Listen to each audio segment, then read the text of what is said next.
Hello, hello, hello, and welcome back to The 12. This is a show about the Women's Super League, aka the highest division of women's football in England. We're here to discuss all things WSL, both on and off the field. Each week, we'll be breaking down games, showcasing stars, and highlighting important stories surrounding the game. My name is Deepti, and I'm here with two co hosts today, Marc and Treb. We're missing Tom today, but this week, we're going to start with a story that we affects all of us, and so it's not WSL specific, but it affects all of women's soccer, and especially fans and reporters and the like. But yeah, it's about greed, it's about data and how hard it is to get data, and specifically what has happened and has just transpired in the last few days. I'm sure most of you are familiar with Football Reference or FB which has been.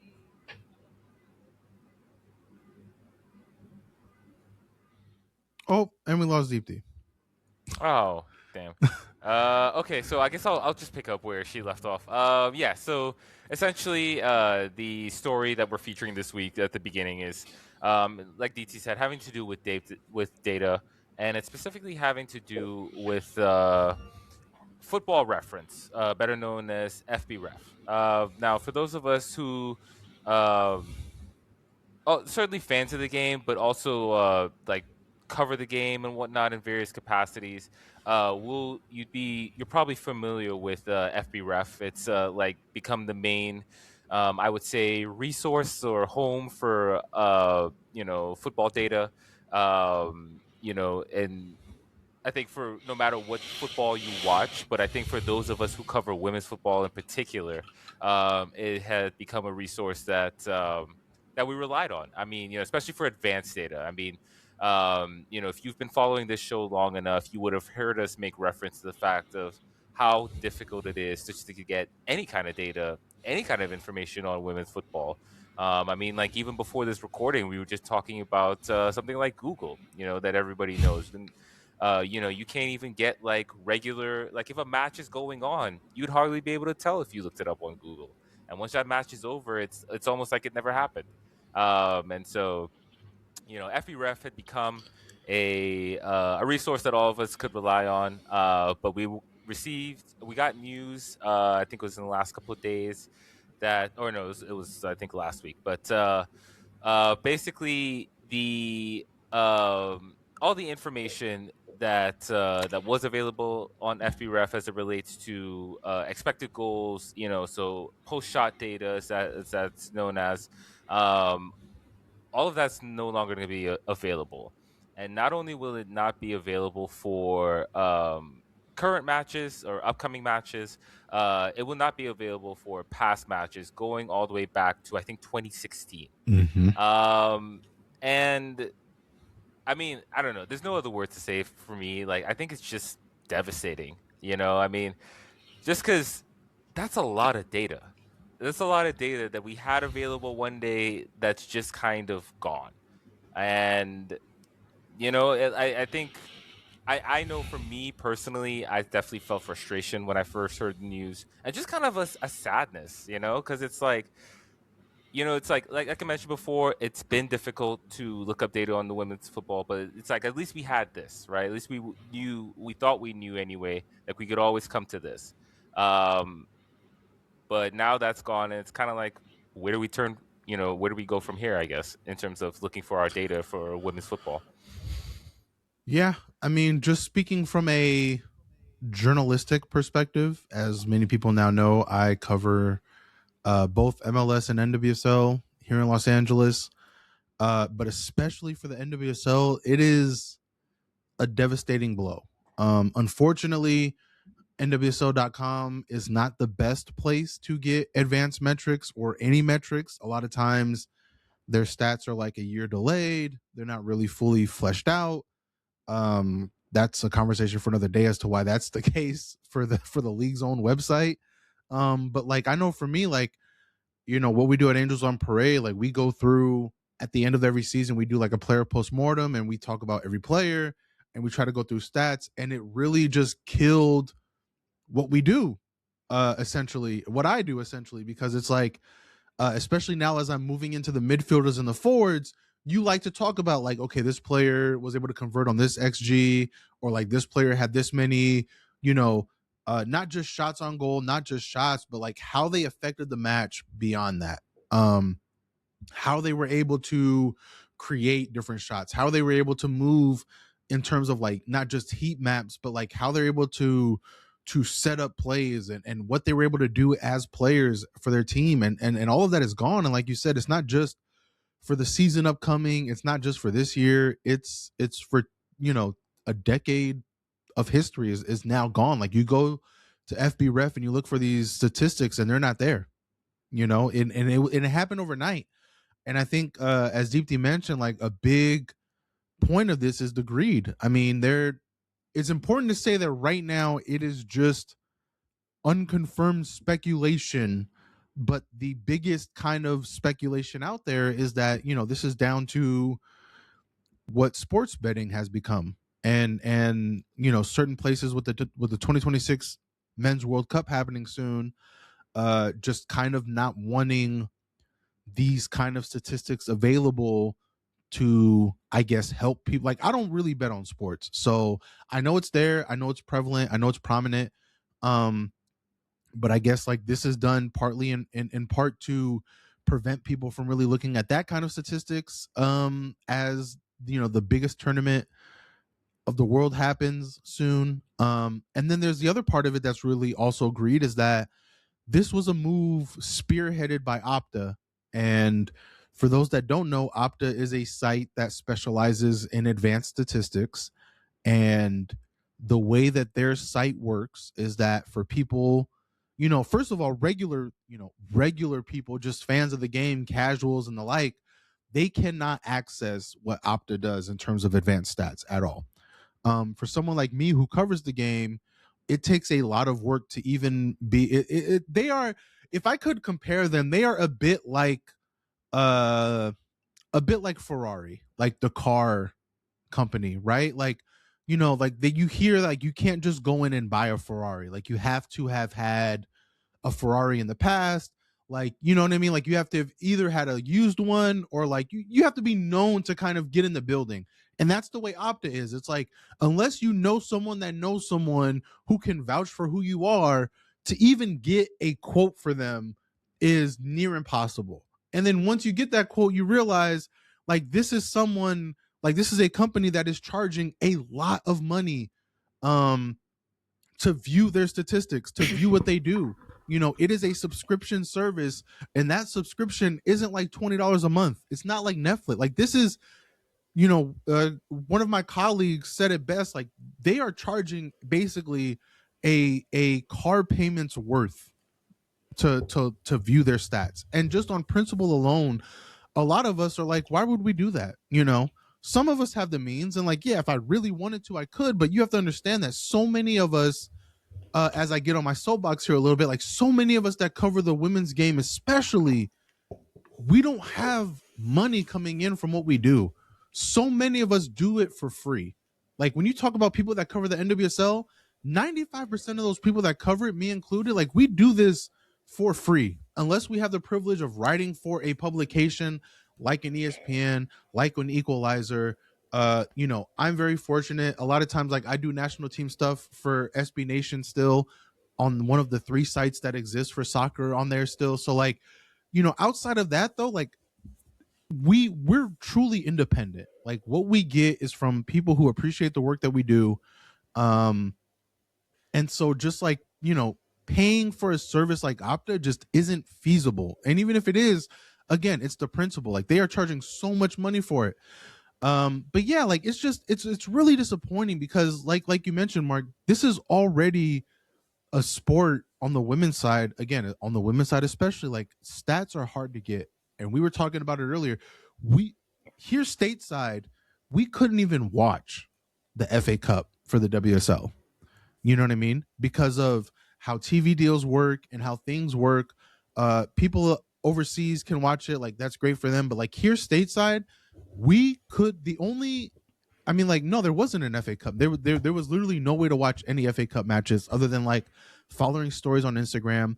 And then you look at a cup like, you know, the Subway Cup, where it's like you can only really watch that on YouTube.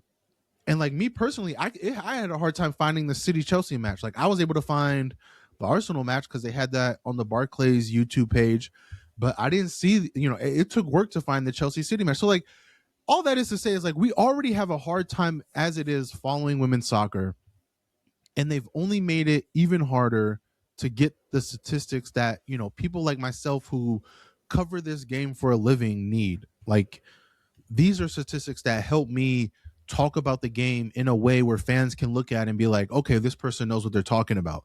So now, like we were talking about before, now I'm better off just making up these statistics myself. Like obviously, I'm not an XG professional.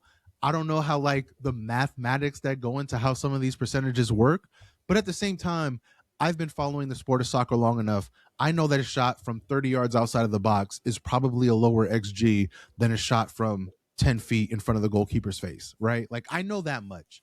So in that aspect, I can help tell stories that way, but it's just a really unfortunate situation, for sure. And for whatever the reason is, it just kind of speaks to where we are as a society with how businesses are in 2026, where it's just everything's about money.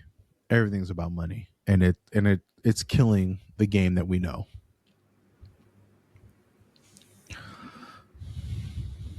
Sorry guys, I'm back. I might have to be cameras off for this one. We'll see how my Wi-Fi holds up. Excuse me. But yeah, I agree with what you guys said there. And sorry if I'm repeating anything, but I think for me, two of the biggest things as well were because number one, like Treb said, like a lot of us work in this and like want to work in it, and I want to work in like sports and sports data and do like my master's is in literally like sports and data analytics, and so I have used this for so many projects, and it hurts like the whole pool of people in data jobs, because using free data like this is how you can show to employers that you know what you're talking about and like you know what you're doing. And so not having the access to that or having to fork up lots of money to like get access to it just severely hurts the pool of people wanting to work in data and willing to like do the things it takes to get those jobs, and it'll just hurt the whole industry in general, because it's already a game of like who you know more than what you know, and this is just going to hurt that even more. And then the second thing is just like democratization of data, which I think is the same, along the same lines. Basically, this stuff should be accessible. Like there shouldn't even be any gatekeeping for it in general. I mean, I get it. Everything is about money, like you said. I shouldn't be like that. And like it is on it's so bad for the sport. It's so bad for those of us who want to like work in it and want to, even just fans who want to know more or like play around with data viz, like us sports nerds who love that kind of stuff. It makes it so difficult, and like it's such a shame because they really were one of the better sites, and like it had really good data, and even now you can go and look, like it's all gone, like all the advanced stats are gone. And Marc, you were saying like earlier that there's not many sites that do women's football data anyway. And so losing this one is even more, like it hurts the women's side more so than like the men's, I would say, just because there aren't that many outlets where women's sports data is shown anyway. Yeah, I mean, I was just doing a quick Google search before we started recording, and it's threadbare out there. I mean, it's just not much, at least in terms of specifically women's football data. So um, yeah, I don't know. It's one of those. I mean, it's like, I guess for us, it's still developing because like we'll just have to figure out what we do or how we go about this. But it's kind of at this point, I really am at just kind of a loss. You know what I mean? Um, like it just sucks, man.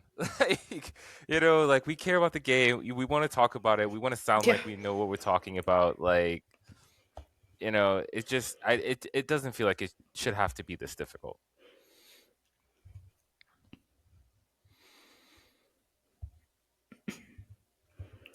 Yeah.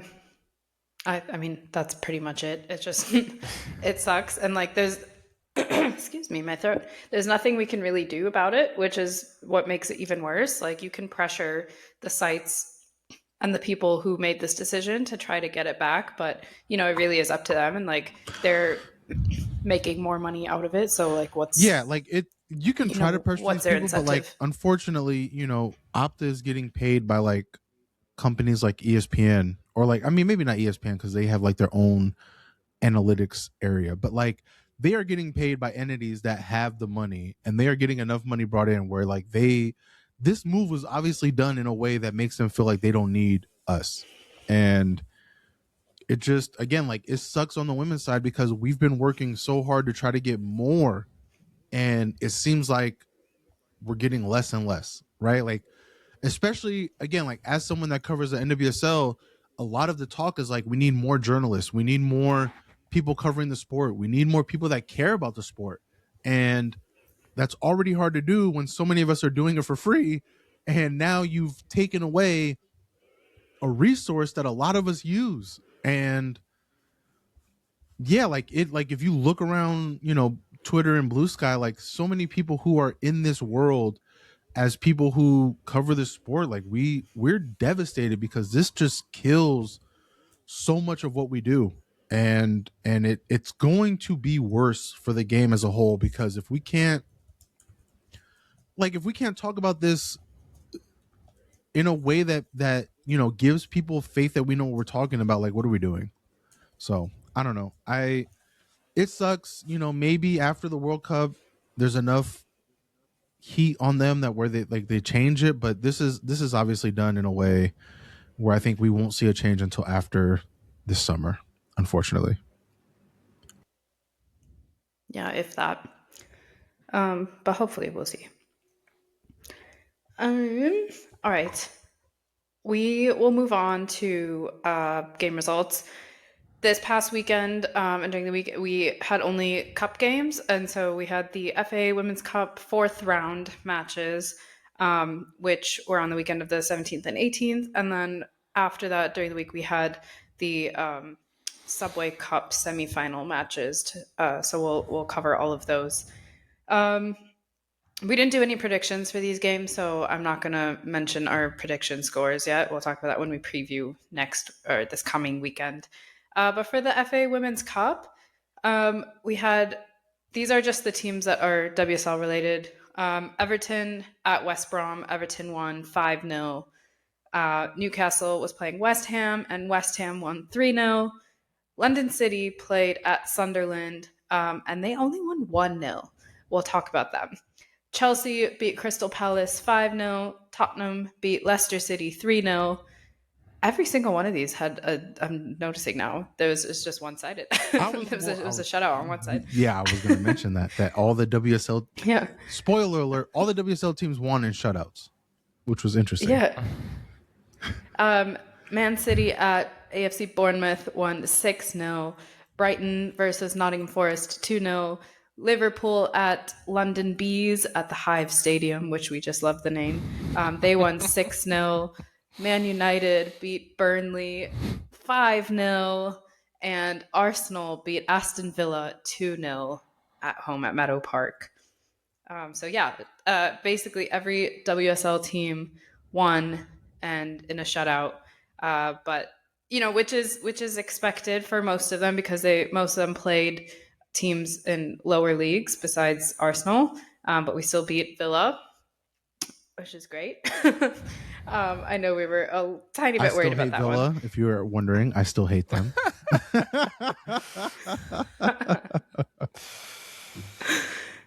But I guess if any, like, we don't have to go through all of them, but any score lines that jump out to you. I immediately want to talk about London City and Sunderland, because we had mentioned them to me last.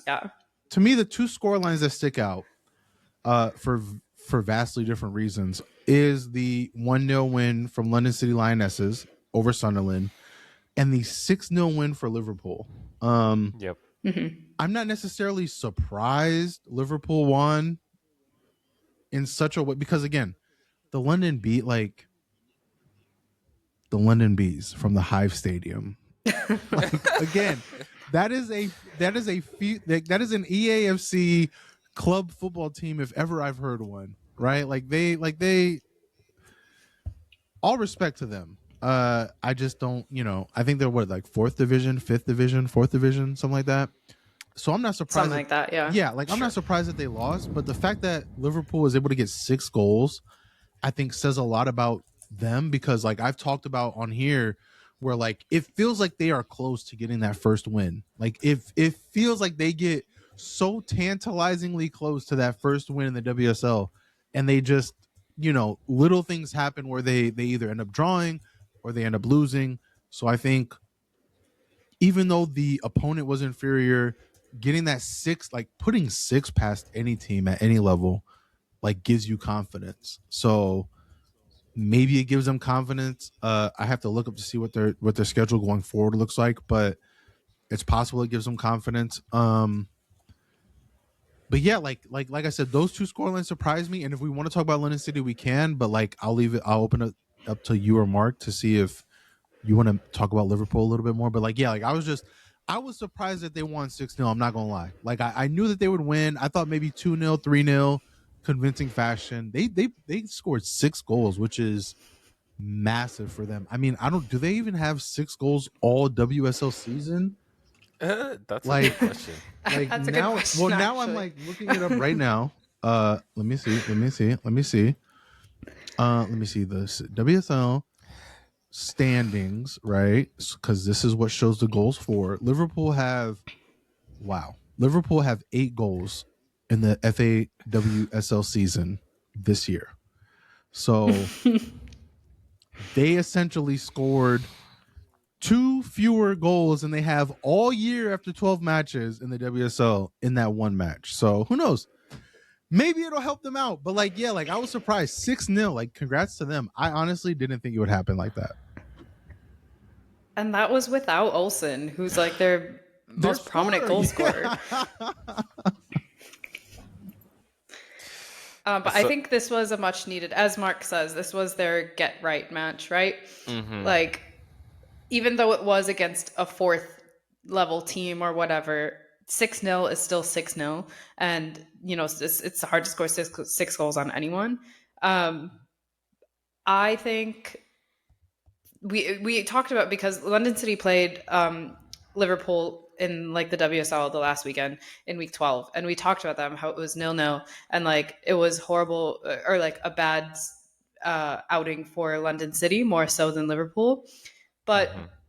both of them had the chance to like get reset and like just show what they were actually capable of in these matches. And this is where Liverpool showed that more than London City. And that's why I like want to talk about London City as well.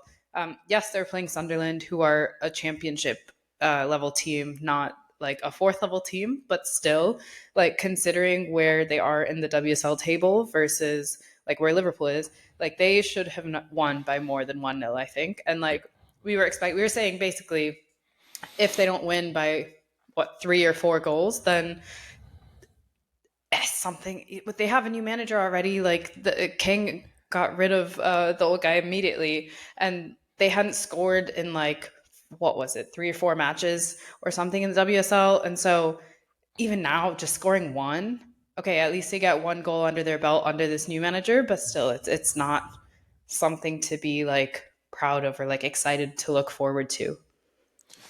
Yeah, I completely agree. I mean, and especially like, you know, that draw against Liverpool where they only had 2 shots all game, it's like you're hoping for more of a response. I mean, we know the manager was hoping for more of a response after that lengthy post-match statement that he gave.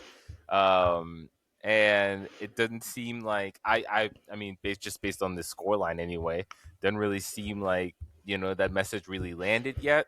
um, but yeah, no, I mean, like even though Sunderland's a championship team, I mean, this is something that we've talked about going back to last season. Anytime a WSL team plays a lower league team, it's usually a big scoreline, and that's even with the teams that are at the top of the WSL too. Mm-hmm. So yeah, I think that I think it's fair to say this is like a concerning scoreline. Obviously, like Mistre, I think is that how you say his name? Maestre, uh, Yeah, my Eater Maestre, I think. Maestre, yeah. Maestre. Um, he's only 2 matches in, so you can't say that he's on the hot seat necessarily, but it's not great so far. You know, uh, hopefully it gets better for his sake. Hopefully it gets better from here, but so far not so good. Yeah, and like we said, they have big games coming up. Like they're playing Manchester City this coming weekend, and so that's already going to be a massive test. And like for a new manager who's had 2 matches that haven't really gone well, at the level at least that they want to play, like that's a huge, huge test for them. Um, I guess one bright spot though is that Dan Van de Donk finally made her debut for the Oh, team. She's back from injury. She came on in like the 70 something minute, 72nd minute. So she got a good like 20 minutes under her belt. And I can't say how she played or anything, but like having her back is massive anyway. And then when we get to transfer news, we'll talk about they're getting another massive player. So they're getting more pieces. I think Um, massive play is probably a well, favorable for way to say them. it. I So continue to I not, and think we'll for talk about it them, later. they I will continue to be not huge. understand the roster Yes. building from London City. I don't know what they are trying to do. It's true. I don't understand, but hopefully something will click eventually. But I mean, I don't think they're in any trouble of falling down No, towards the bottom of the table anytime soon. But if they continue on this path, like there's still half the season to go. Like there's room for them to fall, but there is also room for them to like still get better. I think they're safe from like any relegation talk. They are 12 points clear of Liverpool at the moment, and just because Liverpool and West Ham haven't shown really anything, I don't think they fall that far down. But yeah, I think this is a team that at the end of the season could find themselves in ninth. Like I can see Leicester going on a run. mm-hmm. Yeah. But yeah, I mean, I'm just 1-0 against Sunderland. I think that's It doesn't excite me. It no. doesn't I give me mean, anything.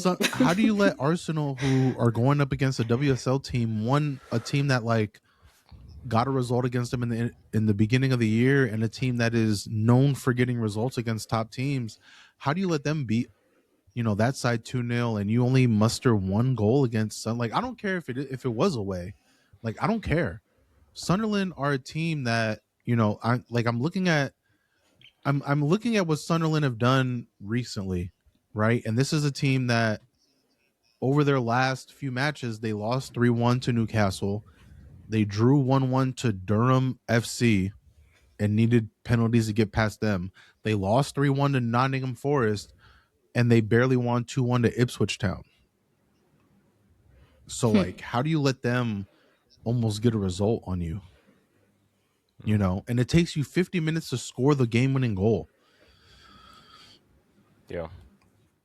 Like we Yeah, talked they about still earlier, had only Liverpool put like 6 past their opponent, and that's a team that, that's 90% of their goals this season in the WSL. So I think I don't know. It's obviously too early. I mean, like I said, I maintain they shouldn't have changed managers in the first place, but you brought in someone Right. new, and it's obviously too early to do it again.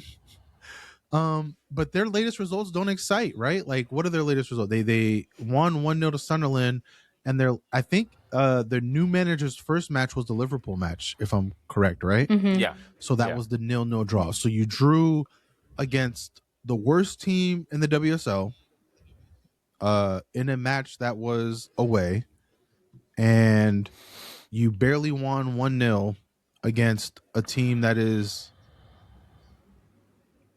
in the, what is it, WSL2? Yeah, the WSL2.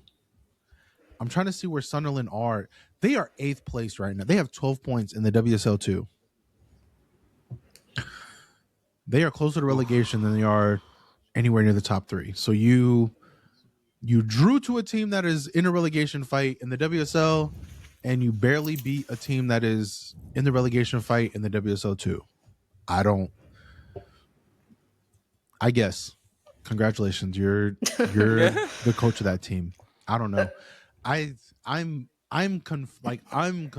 befuddled at how this is happening. Because like this Yeah. is like again, I think more than the manager, it speaks to the roster makeup of this team. And like we'll talk Yeah. about the transfers, but like I just like I've said a million times before, I feel like this is a team that has a lot of great individual players, but doesn't know what they're doing in terms of building a roster and an identity.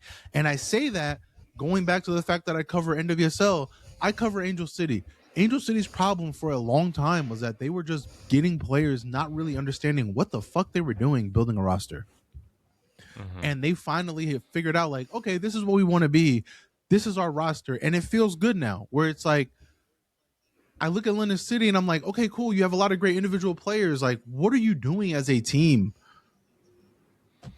Obviously not much. So anyway, that's enough on this. I just, they confuse me, man. That's crazy. Scoreless draw to Liverpool and a 1-0 win to Sunderland. Yeah, I agree. Mark, what do you have to say about Chelsea? Pretty just like standard win. Yeah, pretty much. Dominated from the beginning, according to the club report. Cuthbert had a couple assists. Millie Bright scored the first goal. Sam Kerr had scored a header that was really good to see. She's good to see her getting those like instinctive striker finishes under her belt again. Guro scored a penalty. Yeah, Sam Kerr did score a brace. That's right. And then Thompson scored another goal. I forget how exactly that came about. But I know it was like a tap in basically. Oh, that's what it was. It was a shot, and she got the rebound. So, again, good instincts from Alyssa Thompson. Just being right place, right time. But actually, what did surprise me a little bit, was just how close to a first choice lineup this was. I mean, I don't think you would include Guro in that, and then Berman, the young center back. Canarid, I think, could either or. But other than that, I mean, that's pretty much first choice. Lauren James started this match, but she, we'll talk about the semifinal in Subway Cup. She didn't start that match, but I think that's more like just a minutes management thing than anything else. But yeah, I think that Sonia might be like settling on a lineup that she, um, that I think we'll see more often than not from here on out.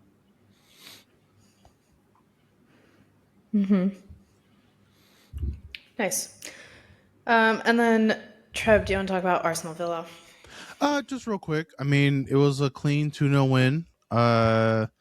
Kim Little had a one of those matches where you're reminded why she is, the legend that she is, why she is still an important veteran on the team. She had a great run for the first goal to set up Stina Baxtinius, and then she was right place, right time on a goal. I think it was Lottie Wubben-Moy's initial shot that went off the crossbar. She was right there to tap it in for the second goal.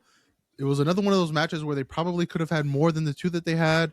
Great goalkeeping performance from Villa's side. But yeah, it was just a very clean win, and we'll talk about their Subway Cup match. I mean, it's just kind of like the juxtaposition of what Arsenal have been this year, where it's like they have one good match, one match that makes you want to stab your eyes out with a fork. Yeah, this was a good one though. I mean, honestly, if you ask me what competitions I want to win, like I said last week, I think the WSL is out of reach, and we'll talk about it later. We're going to be missing a very important attacker going into Chelsea. I think the WSL is out of reach. I would love to win the FA Cup. I would love to win, obviously the Champions League, but we'll see how that goes. But yeah, I think the two takeaways from this match was just Kim Little, as veteran status as she is, I'm saying this the polite way, like as veteran status as she is, she still performs in a way where you're just like, okay, yeah, like this is a player that we need. And then Smila, like we saw a hefty amount of Smila Holmberg, and she looks really good. Like she looks like a legitimate. She's everything as advertised. She was advertised as like a really highly touted prospect coming out of Sweden. She looks every bit of that and more. I'm excited to see more of her. I would imagine, given the concussion stuff that Emily Fox is going through. I think it was the FA Cup match where she suffered the concussion because she was out of the League's Cup match, I believe. So there's probably a high chance that she either doesn't play the full 90 or doesn't play at all against Chelsea. And if that is the case, I'm excited to see how Smila handles the juggernaut that is the Chelsea attack. But yeah, I think 2-0 win, got it handled. I think myself, like a lot of Arsenal fans, was expecting a tougher match from Liverpool given what they gave us in that first couple of weeks of the season. But again, I think the difference of having Leah Williamson back showed itself where they struggled to get any kind of shots off. We dominated the match. Probably should have had more than the 2 goals we had, but I'm happy with 2-0. Is this the first time? I'm trying to look at previous lineups, but is this the first time that Russo, Blackstenius, and Olivia Smith all started together? Without looking, I would say yes, because I think typically, first of all, I think Russo and Blackstenius starting together is rare in and of itself. And then you add in Olivia Smith, like if it's happened before, maybe only once before. Yeah, I can't find any this season. Well, obviously it had to be this season, but I think this is the first time, and I've talked about many times on the podcast how I like when Blackstenius and Russo play together. I think it allows Russo to go back into a more comfortable position, and it gels more. And that I've noticed that like Renee has started to do that a little bit more throughout the season as it goes. But yeah, I think this is the first time that all 3 of them were there, and then Beth was also on one of the wings, and so maybe this like that is a good sign. And against Villa too, who's not like an easy opponent, and so I think it's clear like this competition is one that Arsenal and Renee and the whole team like do care about. Definitely more than like the Subway Cup, the Leagues Cup. And so we can see that by the roster. We can see that by like the lineup, just how they we'll played. talk about that. But anyway, I want to see maybe this is one like I want to see those 3 play together more often now, and maybe we will. Hopefully we will. But I think we won't see it against Chelsea, that's for sure. Well, no, but we'll talk about why soon, hopefully. Well, sorry, Mark. Did you have something to say? I cut you off. Actually. No, you're good. You mentioned Kim Little, like just the impact she had in this match. I saw reports that, so I think Kim Little is one of the players that's out of contract this summer, right? Yep. And I saw a report that Arsenal is actually working on a new deal for her specifically because they view her as like a veteran presence who can obviously still contribute now, but also be there for like a transition sort of period if they bring in a younger player. Would you be for that, signing on Kim Little for a couple more years? Yeah, I mean, I think my issue is that Arsenal need to improve their squad, period. I don't mind Kim Little being the veteran presence and the player that you start every now and then for a cup match and then bring on as a sub.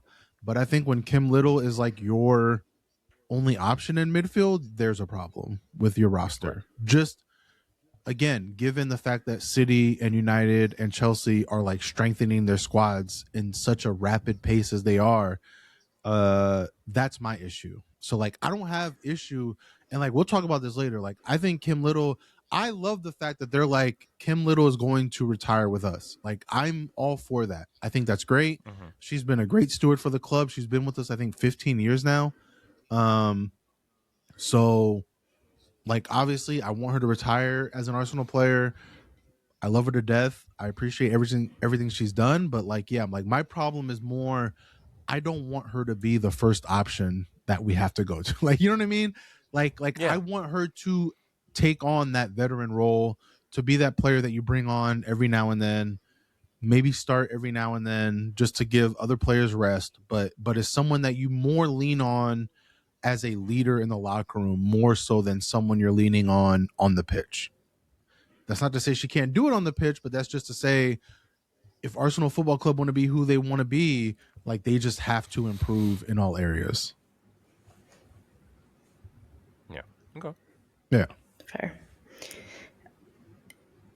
And then the 5th round draw happened just after the matches. These matches will take place on the weekend of February 21st and 22nd. And so I'll just run through them really quick. We have Manchester City versus Sheffield United, Merseyside Derby, Liverpool versus Everton, Chelsea versus Man United. That is the last year's FA Cup final rematch. Exciting. In terms of, okay, we have Oxford United versus Charlton Athletic. Charlton is a WSL 2 team. I believe they're top of the table at the moment. West Ham versus Brighton. London City versus Tottenham. Birmingham City versus Chatham Town. And Arsenal versus Bristol City. So yeah, a couple exciting ones. A couple like, what is it? Finally 1, 2, got a good 3, draw. 4. We finally got a good draw. We deserve it. 4 like all WSL matches. We'll probably lose 2-1. But yeah, Mark, how you feeling? It's annoying. I'm tired of United. I mean, it's I don't know. It's whatever. Like Chelsea are the defending champions. You know what I mean? There's no team that they should be like, oh no, they can't beat this team. So, I guess they're just having a tough match earlier. At this point for me, it's really more about like the overall schedule because obviously my main priority is Champions League, right? So, like you said, this is happening in February. This doesn't really like the big one for me is March because that's when the Champions League quarterfinals are, and now we know that Chelsea will be playing in the cup final, in the League Cup final, which also takes place in March. So, at least this particular round of FA Cup doesn't affect that. But then if Chelsea advance from there, then it's like the competition starts to pile up, and I'm just curious how Sonia will manage that.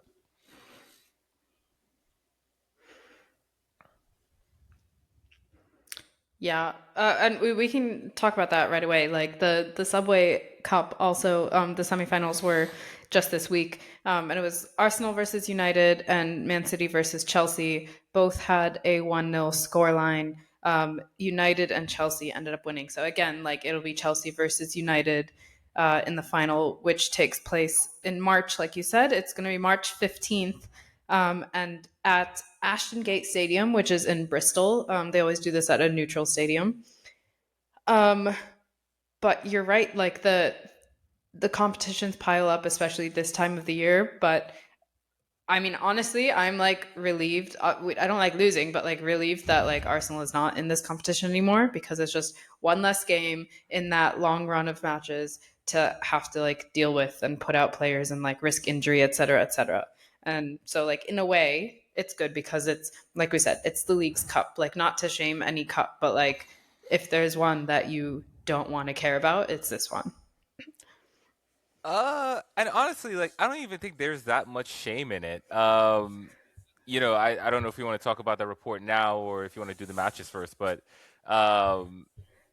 essentially like this is the League Cup is changing after this year, and I think part of the reason for that is just the interest level it generates. At the end of the day, it's been like the League Cup especially has been the same 4 teams competing for it, same 3 or 4 we could say teams competing for it since its inception 15 years ago. So, I don't even think that that's an unfair statement, to be honest.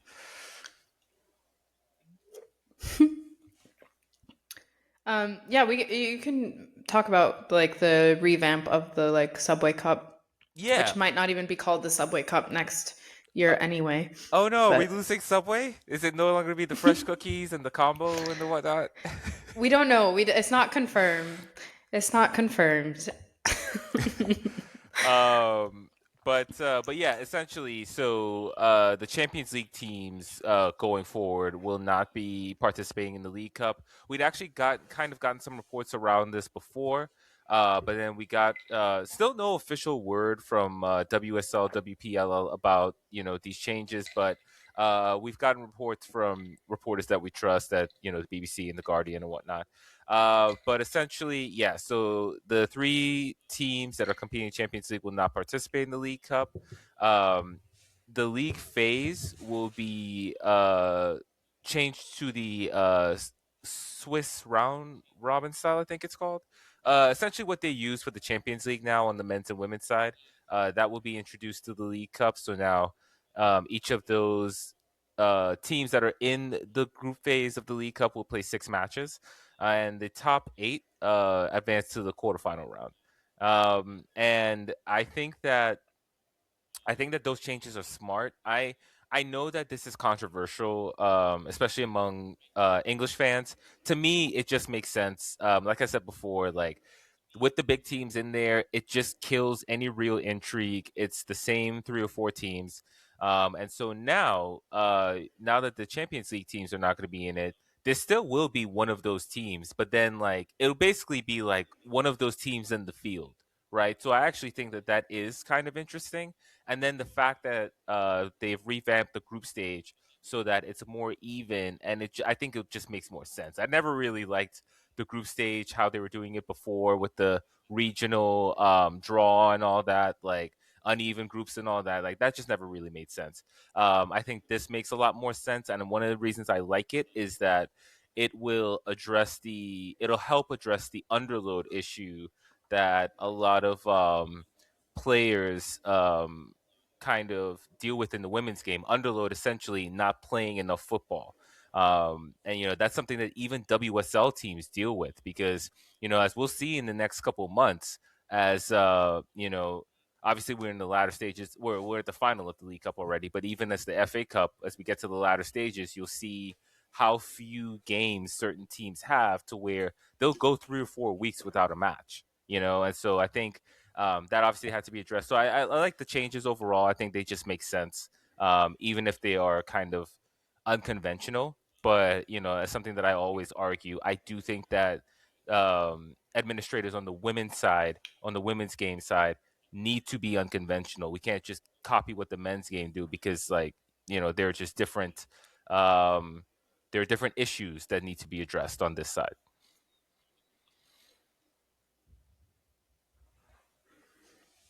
Yeah. um, I think you said it all pretty much. So, but we can quickly talk about the actual matches. I know Treb has a lot to say. I will admit I didn't actually get to watch either of them, but whoever wants to start, go ahead. Do you want to go, Mark? You want to start real quick, just on your team winning like 1-0, like just make it quick and easy. Yeah, sure. Why not? We scammed him again. That's how I would summarize this match. Like it's, you know, I I wasn't able to. I had the match on, but I wasn't able to keep eyes on it the whole time. But I would say, like, based on the stats and what I did see and what I heard and so forth, City played, I think, a lot of good football. They I think they pressed Chelsea effectively at times, even created some turnovers. They could have easily scored, by my count, 3 goals. One by Bunny, one where Hannah Hampton had come out of her goal but didn't get the ball, and then Miraba ends up with it and hits the post. There's one where Lauren Hemp looks like she has a tap in, but she goes with her. I think she tries to hit with her left foot when the right might have been easier, and just kind of misses it. But uh, you know, City created chances, and then Chelsea scored the 1 goal. Vika Kaptein, um, somehow one of the shortest players on the pitch, scores a header, like point blank too. Like I don't actually understand like how she got free, but she did. Beautiful cross by Sandy Baltimore, who she might have been Chelsea's best player on the day. Um, but But yeah, I thought that this match was interesting, especially from a psychological standpoint, considering that these teams are going to play again in about 10 days. And, from a City perspective, I think it's paramount that they get a result in that match, right? Like, not only for like just the actual league table, but just from a psychological perspective. Like, Chelsea's a team that they've struggled with, and like I think this match is just a yet another like kind of frustrating chapter in this tale, where it's like, it's one thing where it's like if you play poorly, you could say, okay, we need to address this, we need to address that. But City play well, generally play okay against Chelsea. They just like for Bunny, for example, Bunny seems to like miss quite a number of chances against Chelsea. I don't know what it is. Um, but it's something that I've noticed at least the past couple games, the past couple times that she's faced us. This is also the first time that Gurma and Bunny, I think, have played each other. So it's kind of interesting seeing that matchup. Definitely looking forward to seeing that again. But yeah, I mean, Chelsea got it done somehow, and you know I think City hopefully is just hoping for better finishing in the next time they play.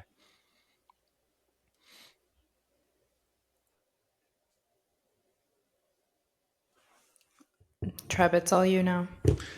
No, I mean, I first of all, I agree with Mark. I think Chelsea winning kind of puts the pressure on City, especially with them in the title race, right? Like it puts City in a mindset where they're like, "Oh my god, we have to win all these other matches now because if it comes down to us and Chelsea, because I think you still play each other one more time, right, in the WSL."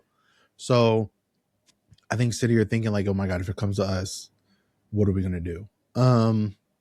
So that's really interesting. As for Arsenal, it was not a surprise. Deepti talked about earlier teams prioritizing different competitions. When this lineup came out, the first thing I said in our group chat was, "We're losing this match." It was a very clear lineup where you're like, "Oh, they're prioritizing the Chelsea match," and I get it, right? Like I get it, but also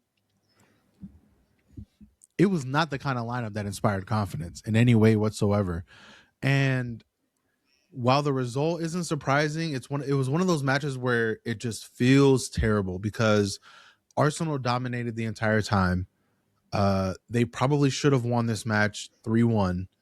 It was a rainy day. They were playing at what is it, Bournemouth, Middle Park, whatever it is, the smaller stadium. It's unfortunate that the way that we lost was Borb giving up an easy goal, right? Like it was one of those moments where you're watching it and you're like, surely she's not going to pass to Caldente, who's got 5 different Man United players on her. Surely not. Surely she's not going to try this pass.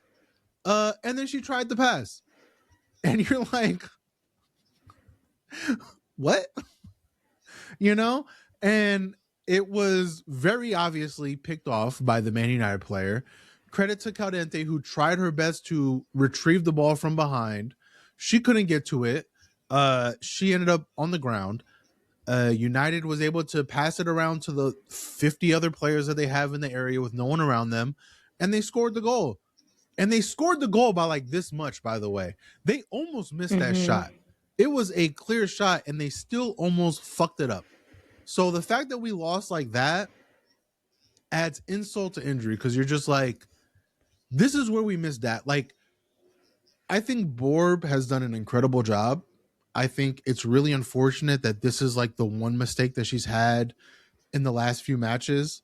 But that's kind of soccer, right? Like you make one mistake and it goes for a goal in a cup match. That sucks. But it was one of those situations where like, this is why we miss Daphne, because Daphne's going to look at that situation and she's going to say like, I'm not fucking passing this ball. I'm going to just kick this bitch out. And like, if it goes 10 yards, if it goes 30 yards, if it goes 80 yards, like I'm not even dealing with this shit.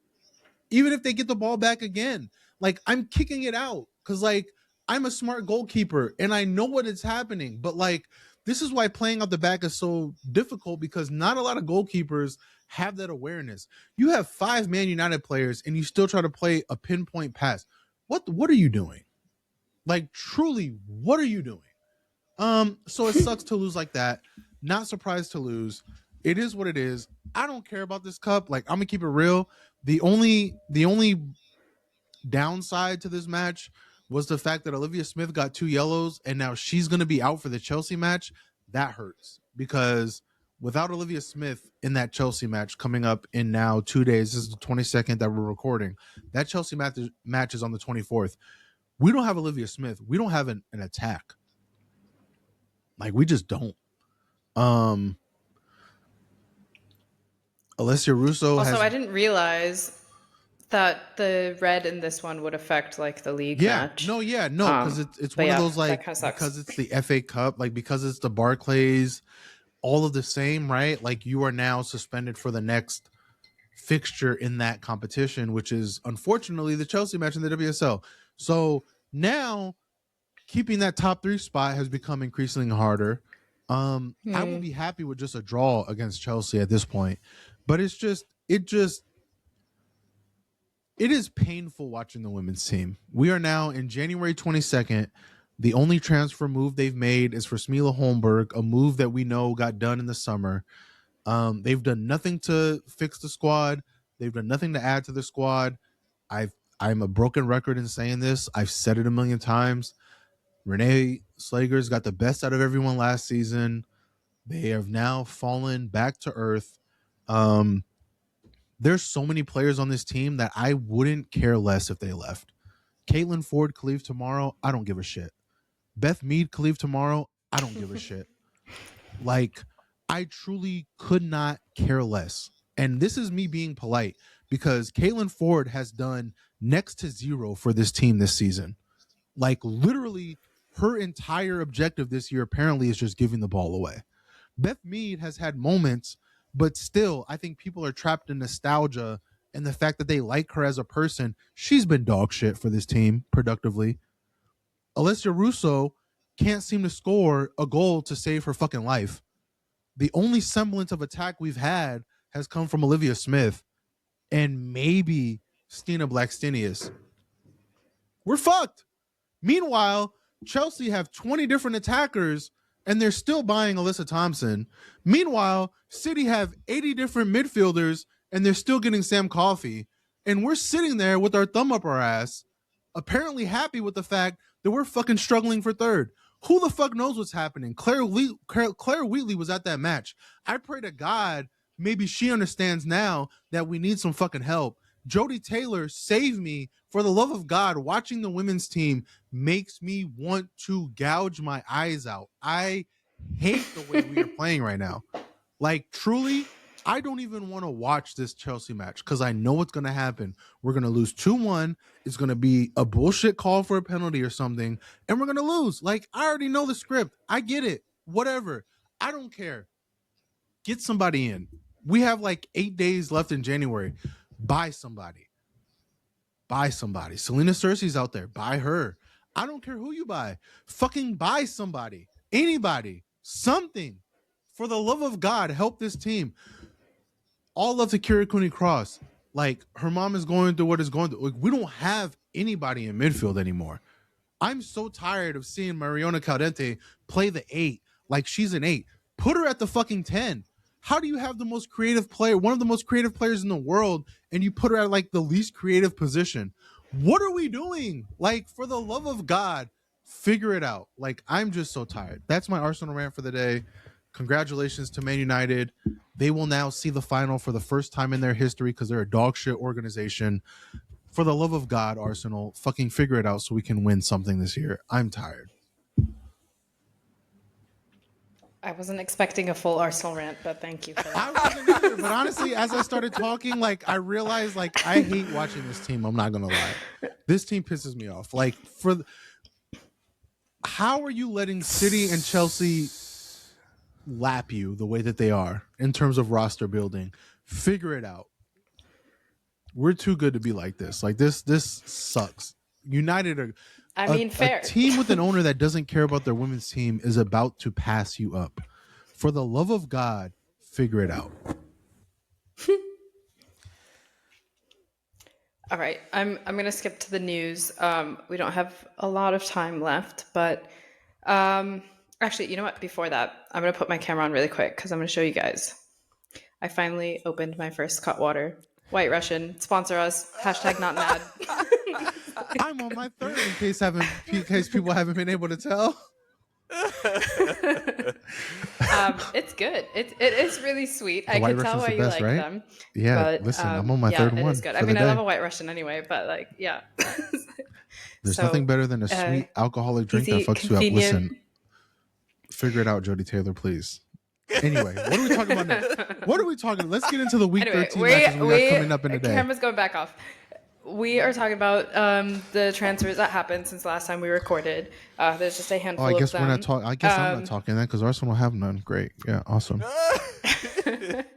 Okay, so I'll just run through them again. Denise O'Sullivan, Sully is coming from the NWSL to the WSL. She has left North Carolina Courage and is going to Liverpool, which I think is a great get for Liverpool. Like we said, they need some sort of like, I think a good veteran presence is there, maybe to help with the attack. But yeah, just someone who has like even NWSL experience and like so much experience that Sully has, I think will help them a lot. Martha Thomas is going to Liverpool on loan from Tottenham. She's a Scottish player who has been pretty good for Tottenham, but she's going on loan. And then Delphine Cascarino is going from San Diego Wave to London City Lionesses. This is a player that I was alluding to earlier. And I kind of hinted at it last week as well, talking about her twin sister, who's at West Ham right now. She went for free. Like we've talked about San Diego Wave. Obviously, this is WSL podcast. We're not going to talk about them, but like, what are they doing? She went for free. I'm like, yeah, very curious to see how she fits into them again. Like Treb keeps saying, like, this is just a random assortment of players. Their roster building is super interesting and just like doesn't make any sense. And so we'll see. I think she'll help, but we'll see.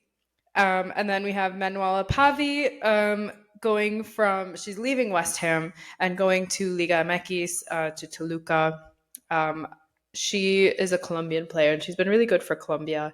To be fair, I haven't watched her or like knows too much about her in the WSL or whatnot, but I think she's, that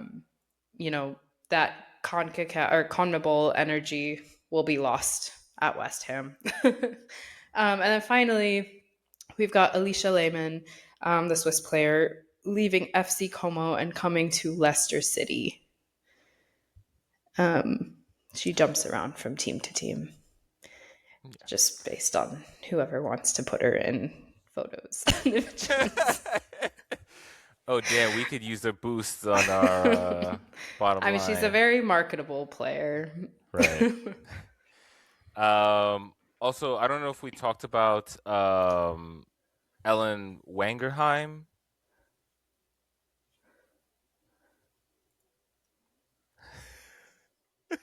Oh my goodness.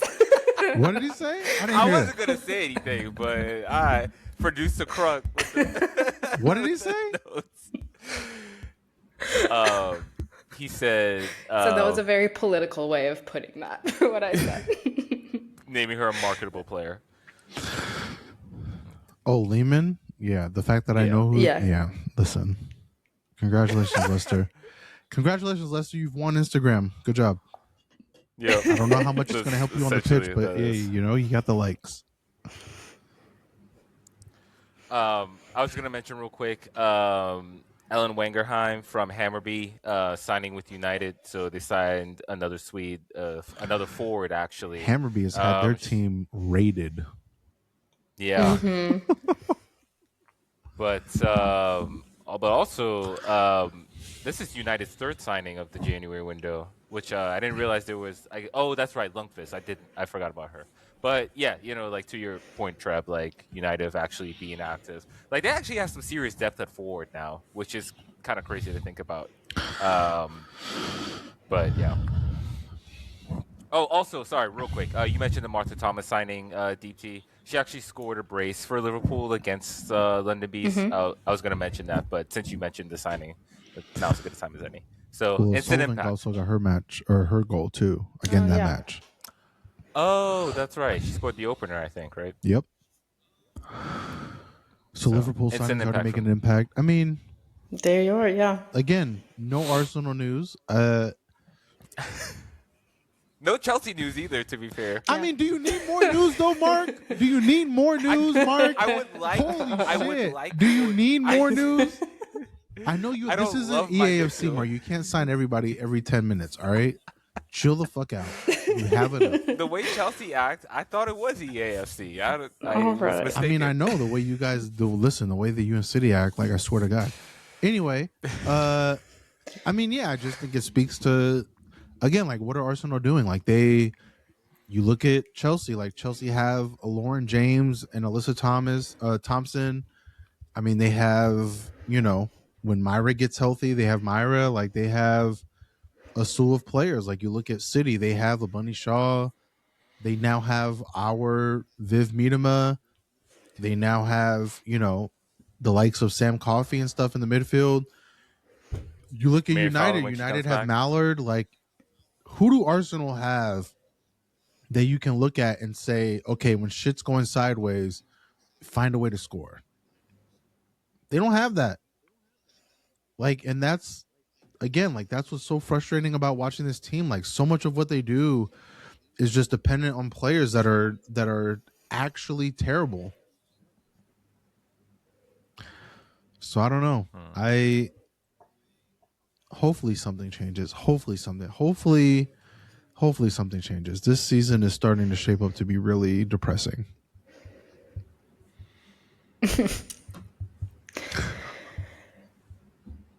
Okay. I just quickly want to talk about. I just saw an article on BBC Sport about Kelly Gago and her kind of the drama that's going on at Everton with her right now. Basically, she wants to leave.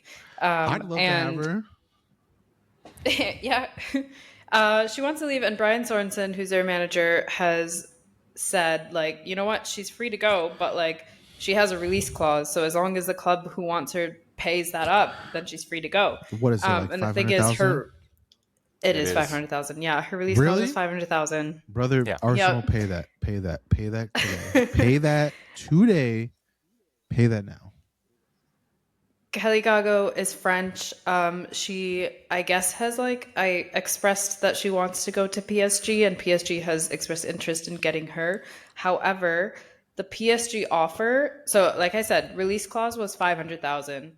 PSG made an offer of 50,000 euros, which is 43,000 pounds. That's actually disrespectful. Yeah, That's insulting. actually, if I'm listen. Like, damn, you could even go to six figures. Old Arsenal Damn, fan. dog. I remember the days of, what was it, 40 million and one for Luis Suarez. Yeah, I was about to on make the that men's reference. The +1. At least we match the exit clause number, right? Yep. I would pay 500,000 for Kelly Gaga right now, 100%. I would at least, Right? I would at least call up Everton and say 400,000 in cash at your doorstep right now, Yep. and see what they say. Full, no installments. Yeah, like right now, like 400,000 to your. I'll Zell you 400,000 right now. Get her to London right now.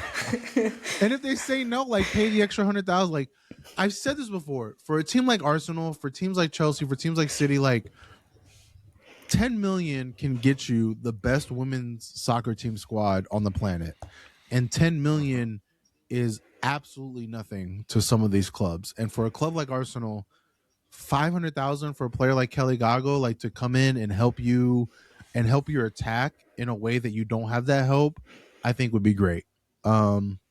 Normally I would wonder like what the manager would think, but again, we've heard reports that like Renee Slagers doesn't really like getting involved with transfers, which I think is also a detriment to what she's doing. But if that's the case, like then get her Kelly Gago and be like, you figure it out. True. You know what I'm saying? Like there's so many players available right now. You have 8-9 days left in this window. Do something.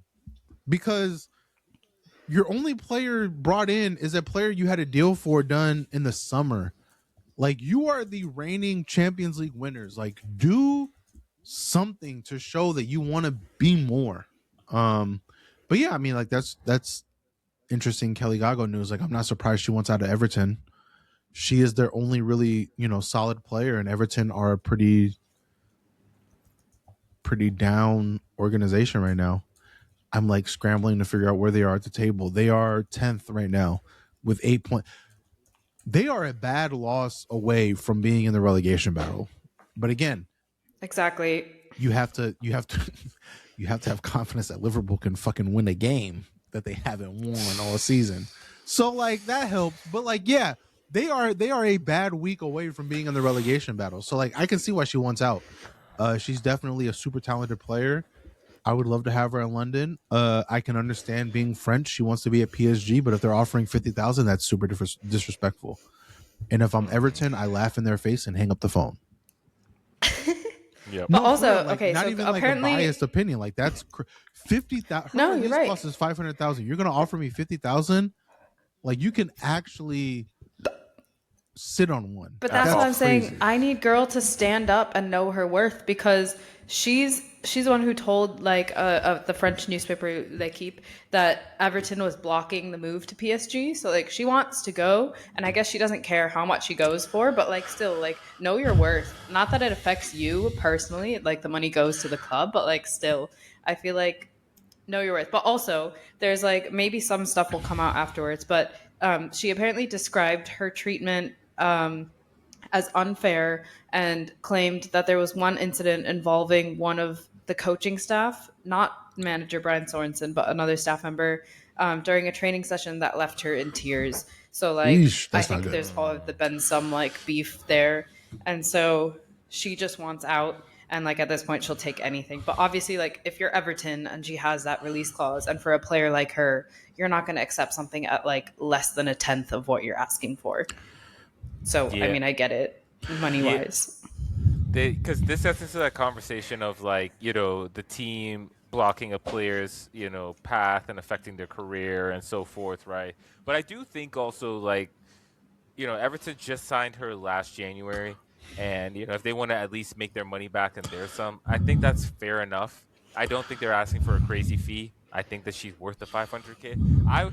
If Chelsea did that move, I'd be fine with it. Like if they were just How like, many yeah, we need some strikers does strikers. Chelsea need, bro? How many fucking attackers do you need, brother? Well, it seems like every time we sign one goes down. So we may as well just sign her. Because... Oh my god, we only have 10 instead of the 11 we signed. Oh my god, what are we gonna do? Listen, I don't want to hear when we don't win Champions League. That's all I'm saying. I know Chelsea's so fixed. They are willing to buy every player who might hinder their Champions League status, and then some. Like the greed you hear about in the Bible is Chelsea Football Club. I think.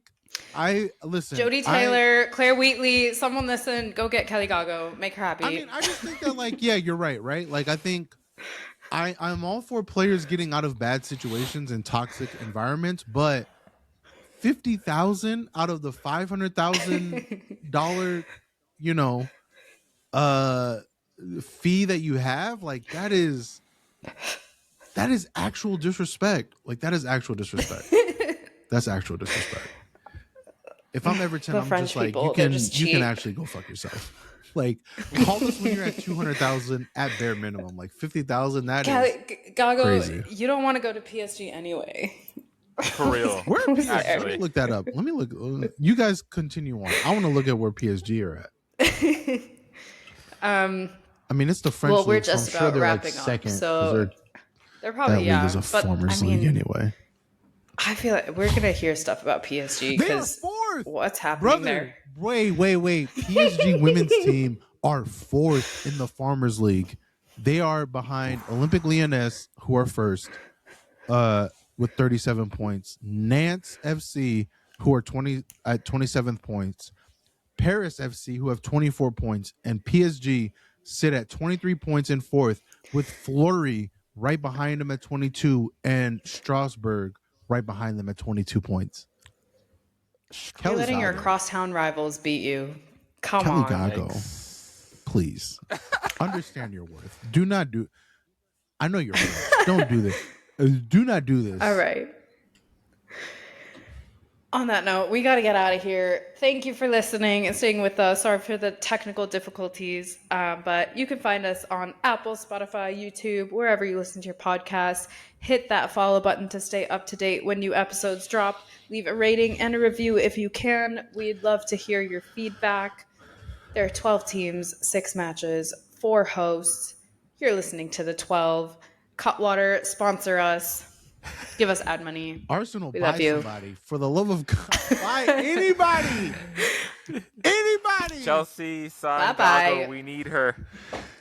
If Chelsea sign another player, I'm actually going to go and blow up their headquarters. I hate them. Hate them more than Aston Villa.